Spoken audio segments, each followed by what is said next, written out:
léegi nag malaise moom lañ doon kii tey bu ñu ko bëggoon a xam nu mu tudd ci wolof ak aussi tamit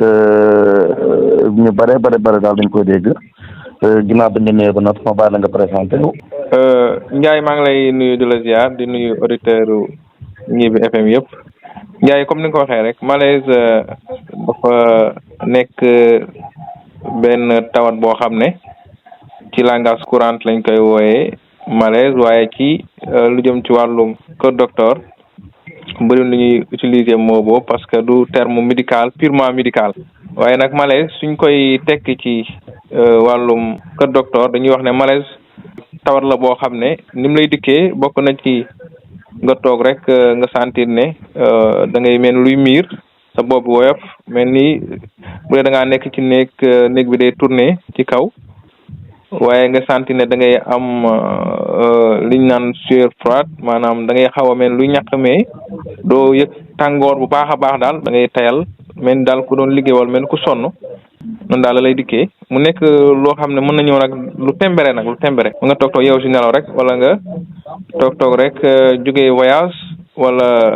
nga lekk ba pare mën na la bettee ci nu nekk loolu la ñuy wax malaise Ndiaye. moom lan moo koy joxe. malaise nag li ko mën a indi mën na lëkkaloo ak beneen feebar boo xam ne xëy na daf feeñ ci yow wala feebar boo xam ne dafa nekk ci yow mën a nekk nga stressé wu lool wala nga sentir ne am na benn feebaru xol boo xam ne feeñ na ci yow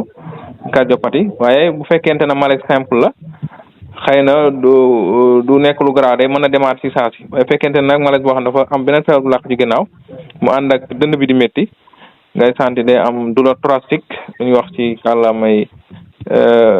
médical douleur thoracique mu am dënn bi di métti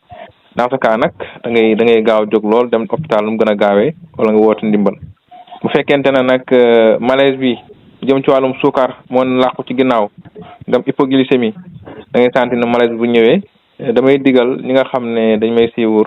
di wax ne bu amee mel noonu rek demal gaa nga xool si glycémie bu fekkente ne am nga possibilité boobu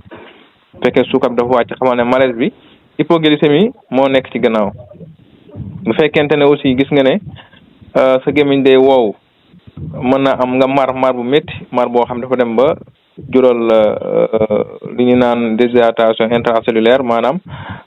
manque ndox boo xam dafa dem ba laal cellules yi nekk ci biir waaye aussi da ngay gis ne gémmiñ gi day wow koŋ bëri mel lu xóot nga sentir ne manque nga ndox bu baax aussi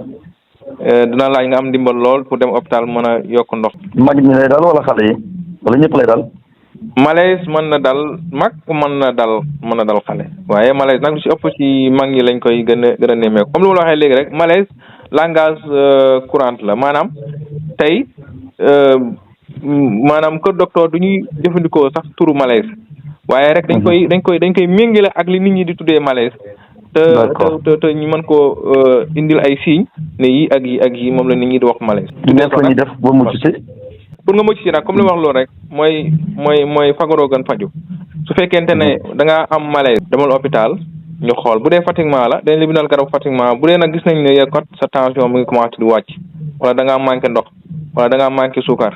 wala kat ñu surveiller la bu fekkee dañoo gis ne commencé ngi def ay crise bëri na ñoo xam ne bu ñu demee hôpital bu ñu leen bëggee téye pour surveiller leen jafe-jafe bu rëy a rëy la bu ñu nangoo toog hôpital ndax am nañ ay yitte yu ñu dox surveillance boobu bokk ci faj téye malade di ko saytu téye malade di ko bàyyi xel dafa bokk ci faj loolu it lu am solo la parce que genre malaise yu mel noonu mën ngaa ñëw bés rek docteur bi njort ci yow ay signes yu war a mën a saytu fii ak juróom-benn waxtu waaye am na ñoo xam ne boo leen téye hôpital day mel ni rek procureur moo leen doon mandat de dépôt jafe-jafe bu rëy la ci askan wi buñ nangoo toog hôpital loolu it xam naa day baax ngeen jàll ko askan wi xam ne malaise yu mel noonu day laaj docteur bi bàyyi la xel téye la ci hôpital bi xool am ay signes yu muy gete ba xam mën na jur jafe-jafe wala déet. jërëjëf Ndiaye.